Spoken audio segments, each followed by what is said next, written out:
Indonesiaku kali ini mengajak Anda menyambangi desa yang terletak ujung bagian tenggara Kabupaten Cianjur, Jawa Barat. Ironinya, meski hidup di tanah yang subur, tak lantas membuat warganya sejahtera.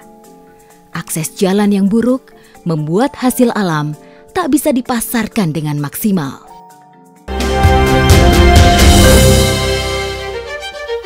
Kami akan menuju Desa Mekar Mukti, Kecamatan Cibinong, Kabupaten Cianjur. Desa terjauh yang masih sulit dilalui kendaraan roda 4.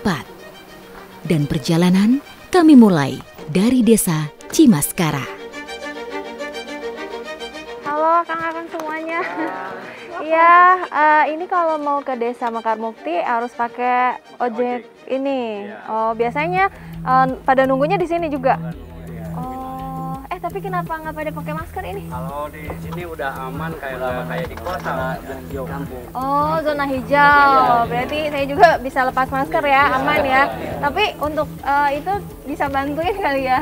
Saya bawa barang-barang banyak ini. Karena mau ke Desa Mekar Mukti, ayo.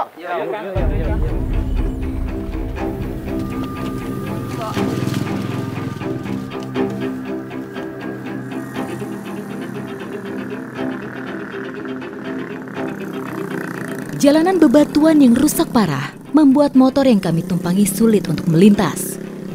Sudah 24 tahun, sejak tahun 1997, jalan tak kunjung diperbaiki. Permohonan perbaikan seringkali diajukan, namun hingga sekarang belum terrealisasi. Jadi selama perjalanan sangat jarang sekali saya menemukan jalanan yang rata, karena di sini benar-benar jalanannya parah, banyak sekali bebatuan dan juga pasir. Jadi kalau misalnya hujan ini licin sekali. Awalnya jalan ini merupakan jalan kabupaten, namun pada tahun 2015 ada peningkatan status menjadi Jalan Jabar Tengah Selatan. Jalan ini menghubungkan Kabupaten Sukabumi, Kabupaten Cianjur, Kabupaten Bandung, Kabupaten Ciamis, hingga Kabupaten Tasikmalaya. Nah, bahkan di perjalanan saya, ini ada lubang seperti ini. Ini sangat bahaya sekali ya, apalagi kalau warga atau masyarakat di sini melakukan aktivitas di malam hari, karena memang di sini untuk penerangannya juga masih kurang. Jadi bahaya, benar-benar bahaya. Akses jalan menuju Desa Mekar Mukti melewati Desa Cimaskara dan Desa Padasuka. Dengan jarak tempuh kurang lebih 15 km, jalan ini sering dilalui kendaraan angkutan umum dari Cianjur menuju Ciwidey, Kabupaten Bandung. Setelah melakukan perjalanan kurang lebih 3 jam, akhirnya kami sampai juga di Desa Mekar Mukti.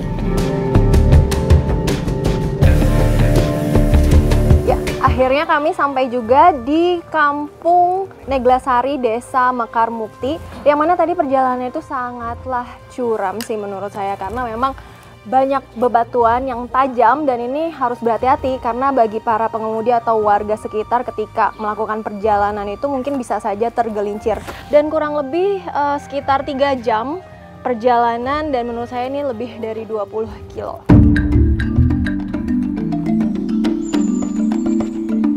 Inilah Desa Mekar Mukti yang terletak di ketinggian 1.300 meter di atas permukaan laut.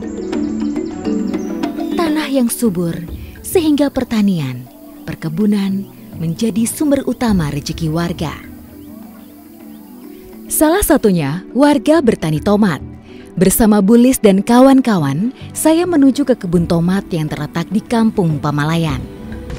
Perjalanan melewati jalan yang berlumpur dan rusak parah. Sebenarnya jalan ini jalur penghubung antara Kabupaten Cianjur dengan Kabupaten Bandung. Namun jalan yang tak kunjung diperbaiki membuat perjalanan terasa sulit. Sekarang sudah setengah perjalanan dan kami melewati jalan yang rusak dan juga licin. Dan jalur ini adalah jalur utama untuk truk-truk yang akan mengirimkan komoditas pangan mereka sampai ke kota tujuan. Namun jalan yang tak kunjung diperbaiki membuat perjalanan terasa sulit. Perjalanan ini memakan waktu yang cukup panjang, sekitar hampir 1 jam kami belum sampai.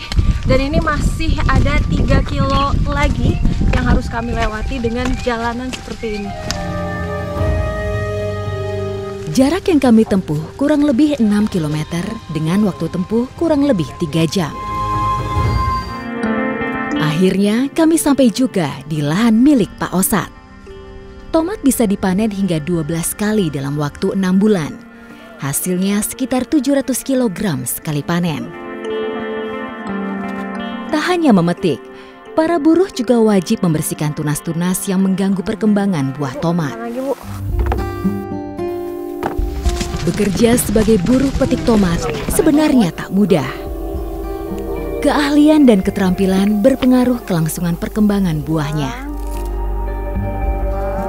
Bu, Ibu sebagai buruh gitu pernah nggak sih dimarahin gitu sama yang punya gara-gara salah apa gitu? Pernah dimarahin. Kan pernah ininya patah, nih tangkainya pernah patah. Terus ini pernah patah juga ke bawah, pernah. Oh, emang ketahuan kayak gitu? Iya, ketahuan. Nanti sama yang pemiliknya dicek. 2.000 pohon tomat ditanam di sini. Saat berbuah, tomat ini bisa dipanen setiap 1 minggu sekali. Bulis dan kawan-kawannya bekerja dari jam 7 pagi hingga 12 siang dengan upah Rp40.000. Keunggulan tomat berjenis selfie ini mempunyai buah yang lebat dan mempunyai daya simpan lebih lama. Sayangnya saat hujan mulai turun, tanaman ini banyak diserang hama. Sementara obat dan pupuk tanaman tak terjangkau petani, sehingga berakibat gagal panen. Ini sekarang harga tomat lagi gimana, Pak? Kalau tomat lagi menurun, gitu. Harganya sampai 3.000 sampai 2,5 per kilo. Per kilo? Iya. Sebelumnya emang berapa? Yang lagi naik bisa 3.000, 4.000 kalau naik sampai 5.000 bisa kalau nggak ada di pasarnya gitu. Wah, kalau naik. hampir setengahnya ya, Pak? Iya. Lebih malah. Tapi kalau lagi turun kayak gini rugi nggak sih, Pak? Ya sempat rugi bisa, Bu, soalnya daya angkutnya jauh, mendetinya pupuk jauh sampai 1 jam lah ngambil pupuknya juga. Kalau rugi sampai berapa, Pak? Berapa persen gitu? Kalau dari rugi bisa setengah, bisa. Permintaan pasar yang lesu juga membuat harga tomat anjlok. Dari normalnya Rp5.000 per kilo, kini hanya Rp2.500 saja. Imbasnya, upah pekerja pun terlambat dibayarkan. Sebelum dijual, tomat harus menjalani proses sortir dengan memasukkan ke dalam kardus. Para ibu memisahkan ukuran tomat dan dikelompokkan menjadi 2 golongan. Golongan A berukuran besar, sedangkan golongan B sebesar telur ayam. Harga tomat sortir berkisar Rp4.500 per kilo.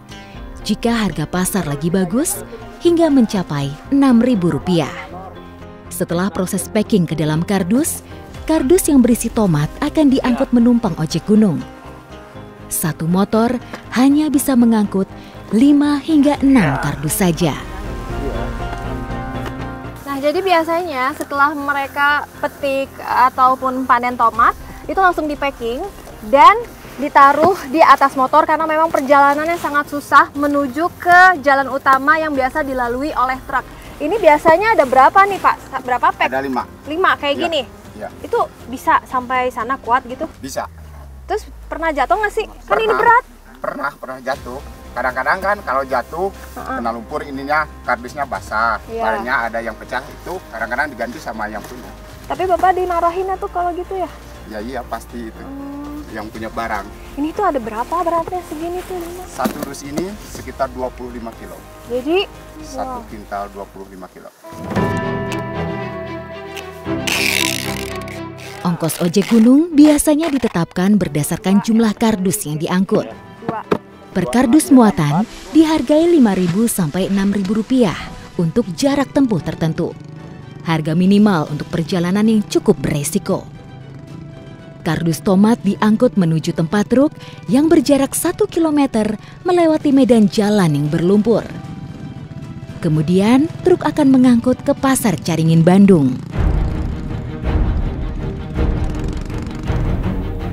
Harapan warga cukup sederhana. Apalagi kondisi ekonomi selama ini mereka hidup serba terbatas, termasuk ketika jatuh sakit. Fasilitas kesehatan di puskesmas pembantu yang jauh dan tidak memadai. Sehingga pasien dengan keluhan berat harus dilarikan ke puskesmas yang terletak di Kecamatan Cibinong. Namun karena jarak ke puskesmas terlalu jauh, kurang lebih 32 km, warga lebih memilih ke rumah sakit yang berada di Bandung. Akses jalan yang rusak membuat warga sangat kesulitan membawa pasien keluar desa.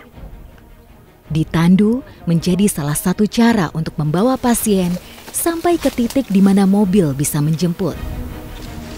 Warga secara bergotong royong bergantian memandu pasien.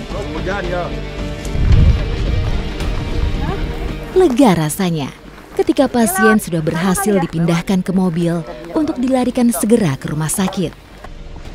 Semoga saja segera ditangani dengan baik.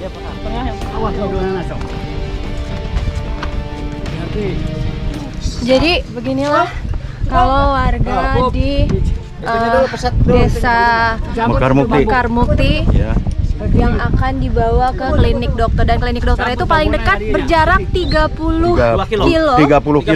kilo dengan waktu tempuh sekitar 3 jam.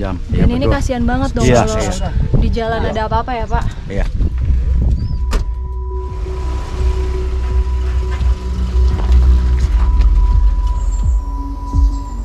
Bukan hanya pasien, jarak sekolah yang jauh membuat para pelajar terpaksa menumpang di atas tenda angkutan umum. Jadi di sini saya bersama anak-anak akan menunggu elap karena kita akan mau pergi ke sekolah karena terlalu jauh. Nah, sekarang karena elap ini penuh dan anak-anak harus ke sekolah, jadi mereka biasanya menaiki elap di atas, dan di sana saya mau coba buat ikut anak-anak. Pagi ini saya bersama anak sekolah menuju SD yang berlokasi di Kampung Cempaka, Desa Cipelah, Kecamatan Ranca Bali, Kabupaten Bandung. Satu-satunya SD yang paling terdekat dari Desa Mekar Mukti. Dan ini pun satu-satunya angkutan yang tersedia. Mobil elf dengan kapasitas orang sampai 15-an ini hanya mengangkut anak-anak 2 kali saja di pagi hari, yaitu jam 5.30 dan jam 6 pagi. Naik di atas tenda atau runroof angkutan umum tentu berbahaya. Namun inilah yang sebagian anak-anak harus lakukan ketika bagian dalam mobil sudah penuh terisi. Bagian atap ini sebenarnya untuk meletakkan barang-barang. Namun apa daya, tekad untuk bisa tetap sekolah membuat anak-anak ini melupakan sejenak tentang bahaya. Rute terpendek menuju sekolah harus tetap ditempuh, meski dengan bertaruh nyawa.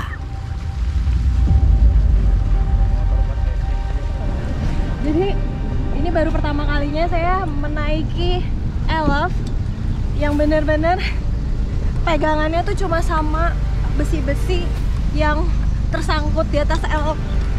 Dan kalau jalannya bebatuan seperti ini, pasti saya harus memegang yang cukup kuat karena bisa aja jatuh. Jadi kalau misalnya banyak anak sekolah yang duduk di sini, ini sangat bahaya sekali. Sungguh, saya sangat ketakutan berada di tenda angkutan umum. Namun ini terpaksa dilakukan sebagian anak-anak demi menuntut ilmu ke sekolah. Nah, jadi itu anak-anak memilih untuk tidak naik elf mungkin sepertinya karena menaiki elf ini cukup berbahaya. Apalagi kalau sudah penuh seperti ini, karena saya aja harus pegangan yang sangat kuat untuk menahan supaya saya tidak jatuh. Akhirnya sampai juga. Saya dan beberapa anak SD lainnya turun dan menuju ke sekolah.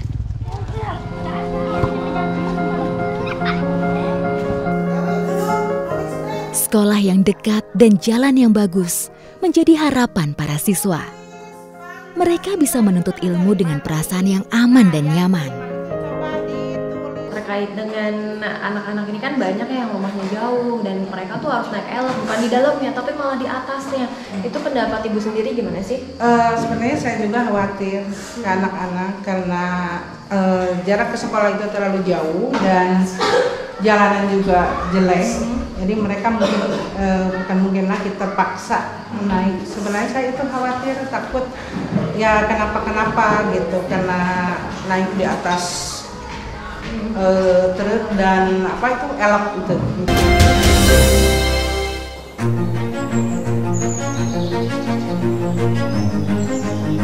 Hasil kebun andalan warga lainnya adalah kol. Setiap pukul 6 pagi, para buruh tani berkumpul menunggu truk jemputan menuju kebun kol. Saya akan ikut bersama mereka. Ya, biasanya pada pukul 6 pagi seperti ini, ibu-ibu di Desa Mekar Mukti itu akan memanen ya Bu, manen kol, dan biasanya mereka dijemput juga dengan truk. Ayo Bu, kita langsung naik aja ya Bu. Bismillah, bismillah. Banana nih. Aduh.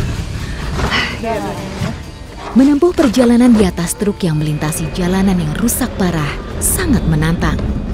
Apalagi jarak yang akan kami tempuh cukup jauh, sekitar 5 km. Sehingga butuh 1 jam untuk sampai ke kebun kol. Guncangan truk yang sangat kuat membuat tubuh saya terasa pegal. Menaiki truk ini gak gampang, ada tantangannya tersendiri. Misalnya kayak jalanan yang bebatuan seperti ini, ditambah jalanan yang terus menanjak dan berkelok-kelok membuat kami tidak seimbang. Makanya kami harus berpegangan kepada truk dan ini sakit sekali, makanya saya menggunakan sarung tangan. Di tengah perjalanan, saya melihat mobil yang berada di depan selip dan tidak bisa menanjak.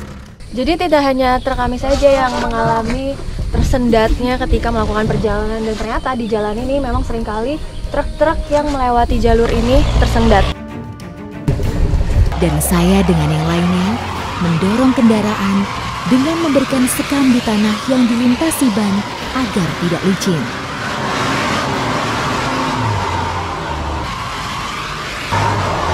Dan karena di sini infrastruktur jalannya sangat jelek sekali, bahkan hancur, biasanya para pengemudi truk ataupun mobil bak seperti tadi mereka mempersiapkan yang namanya sekam atau gabah agar ketika tersendat mereka langsung menaburinya di jalan supaya truk atau mobil bak tersebut bisa untuk jalan atau lancar. Setelah membantu mobil yang lainnya, saya kembali menaiki truk untuk melanjutkan perjalanan. Namun truk yang kami tumpangi juga mengalami selip dan tidak kuat menanjak. Lagi-lagi kami terpaksa harus turun untuk mendorong truk.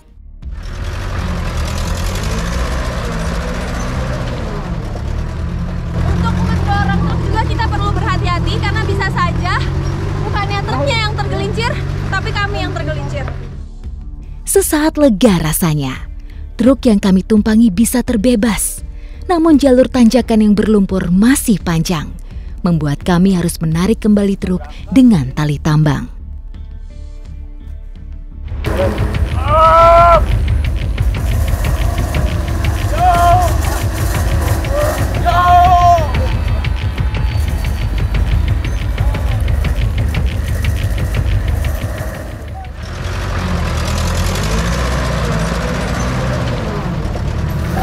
Berhati-hati kalau kita harus berhati-hati kalau truk ini sudah mulai jalan, karena nanti kami bisa terkena pentalan batu atau tertabrak truknya sendiri.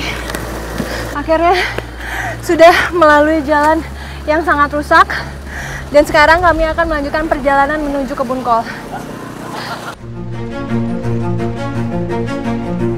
Jalan penghubung Kabupaten Cianjur dengan Kabupaten Bandung ini merupakan jalan yang sangat berbahaya.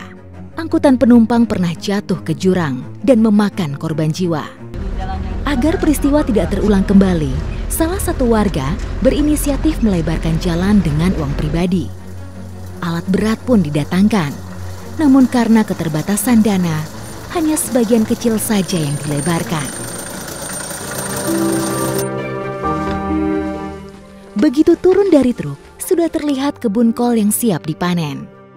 Akhirnya kami sampai juga di kebun kol milik Pak Wawan, seluas 4.000 meter. Dan kami pun langsung memetik kol. Salah satu tempat inilah Bu Lis dan pekerja lainnya menggantungkan hidup buat keluarganya. Kalau manen kol kayak gini, Ibu kerja seharian dibayar berapa?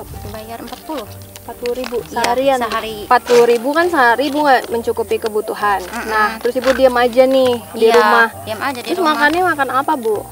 Kalau kayak gitu kan nggak dapat uang. Mau digimanain lagi kan kalau nggak ada yang nyuruh panen engkol, ya ibu mau ngepanen apa yang nggak ada yang panen apa-apa. Ibu mau diam aja di rumah. Hanya mengandalkan pendapatan saat panen tiba, membuat pendapatan Bu Lis juga tak menentu. Kol yang ditanam di sini tumbuh subur dan berukuran besar. Kol bisa dipanen setelah 75 hari dari awal tanam. Setiap petani harus siap menghadapi gagal panen, terutama di musim hujan seperti ini.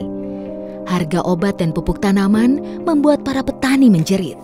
Panen kali ini hanya menghasilkan 2 ton saja.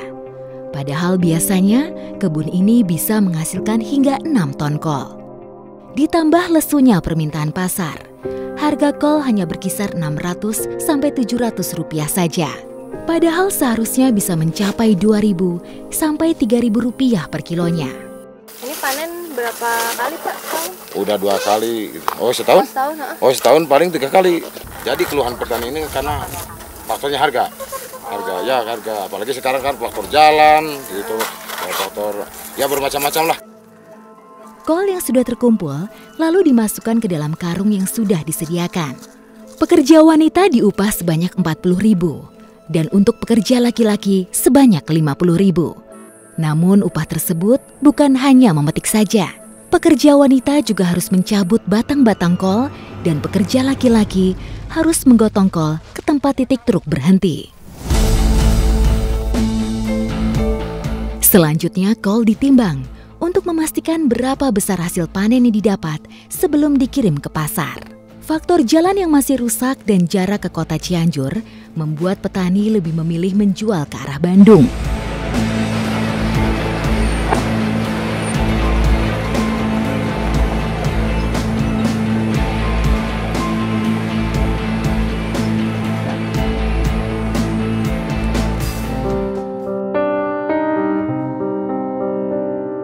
Selain kol, jeruk lemon juga tumbuh subur di daratan tinggi seperti Kampung Cirende, Kabupaten Cianjur ini.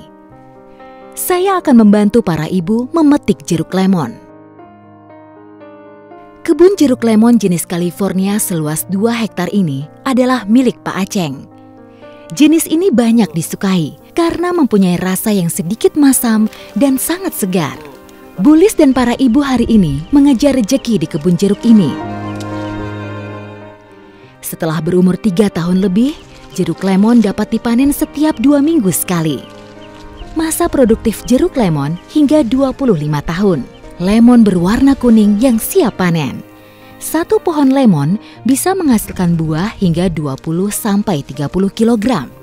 Dengan luas lahan 2 hektar, setiap 2 minggu sekali bisa menghasilkan hingga 4 sampai 5 ton jeruk lemon. Namun kembali, permintaan pasar yang lesu membuat harga jeruk turun menjadi Rp7.000, padahal seharusnya bisa mencapai Rp10.000 per kilo. Ya, sebagai buruh tani, Bu Lis dan pekerja lainnya dibayar Rp40.000 setiap hari, dan mereka sering menganggur jika tak ada yang mempekerjakan. Setelah terkumpul, jeruk dimasukkan ke karung untuk kemudian dijual ke pasar.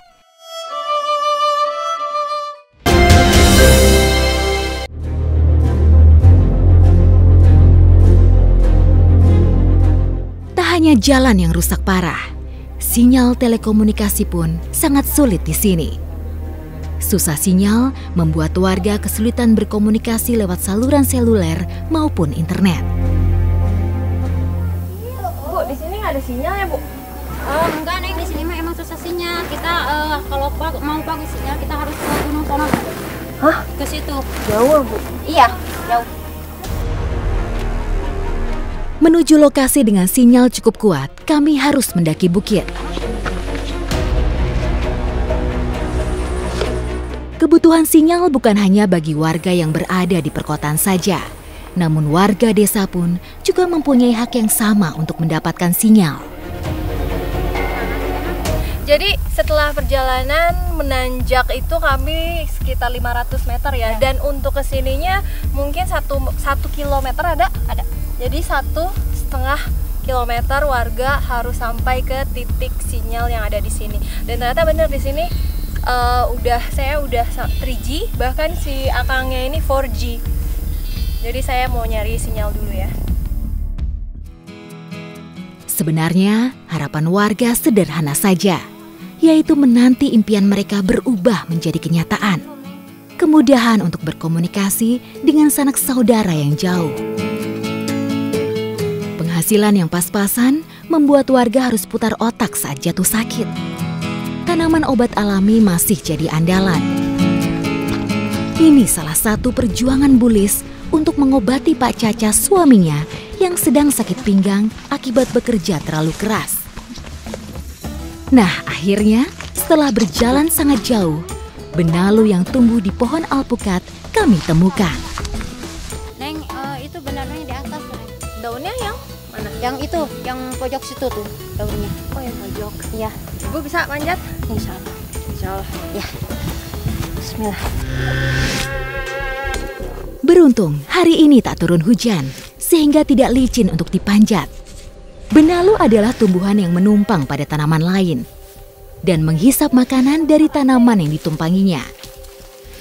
Setelah terkumpul, kami pun langsung pulang.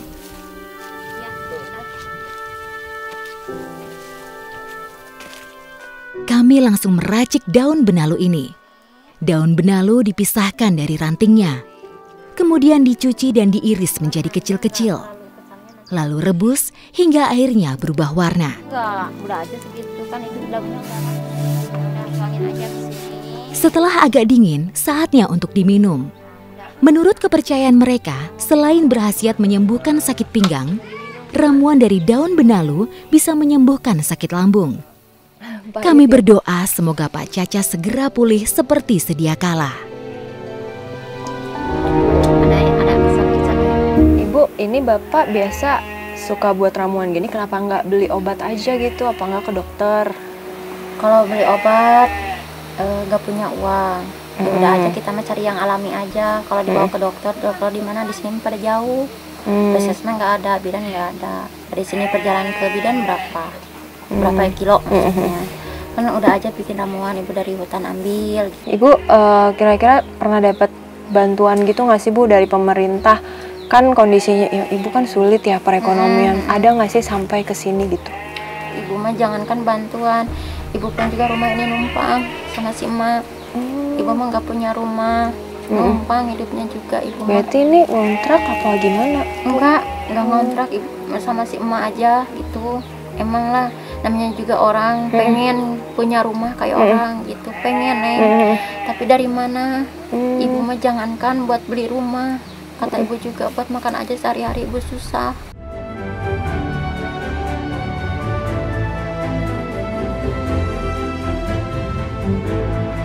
Saya mau tanya terkait dengan problematik yang ada di Desa Mekar Mukti ini, apa sih Pak? Tentang jalan. Jadi jalan ini kan masuknya jalan Pemda, bukan jalan desa. Ya. Jadi tidak bisa dibangun oleh uang dedek. Terus yang kedua tentang pendidikan. Di sini sangat jauh, pendidikan ini sampai mencapai 3 kilo. Dari Cianjur, Kampung Cinumpang, Kampung Bendungan, sekolah ke Cempaka, Kabupaten Bandung, Desa Cipela. Saya mengharapkan terhadap pemerintah ada pembangunan SD di sini. Kedua tentang kesehatan. Kesehatan pun juga dari sini sampai Ponet itu 32 kilo. Masih dekat ke Ciwidey daripada ke Cianjur. Makanya di sini banyak orang yang sakit, saya siapkan mobilnya untuk diambil ke Bandung. Pokoknya gini nih, ada sedikit lagi. Saya harapkan Bapak Pak Jokowi turun ke sini. Lihat jalan. Masyarakat saya hatinya sama dengan masyarakat Jawa Timur. Jawa Timur jalan bagus. Ke sini pun juga saya mau bagus kok. Kan masyarakat saya di sini punya motor, punya mobil, punya tanah, bayar kok pajak. Ini 2022 kok, bukan tahun 95 ini. Bukan zaman Pak Soeharto, ini zaman Pak Jokowi kok.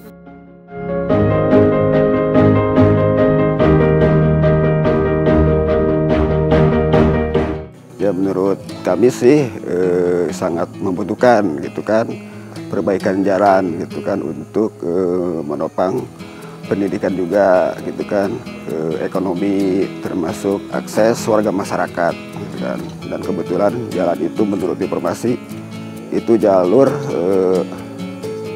tengah Jabar Tengah Selatan gitu kan. Iya, menjadi salah satu daerah penyangga ibu kota provinsi Jawa Barat tidak menjamin warganya bisa mendapat pembangunan secara merata. Padahal mimpi mereka hanya sederhana. Akses jalan yang layak, pendidikan yang layak, dan pelayanan kesehatan yang memadai.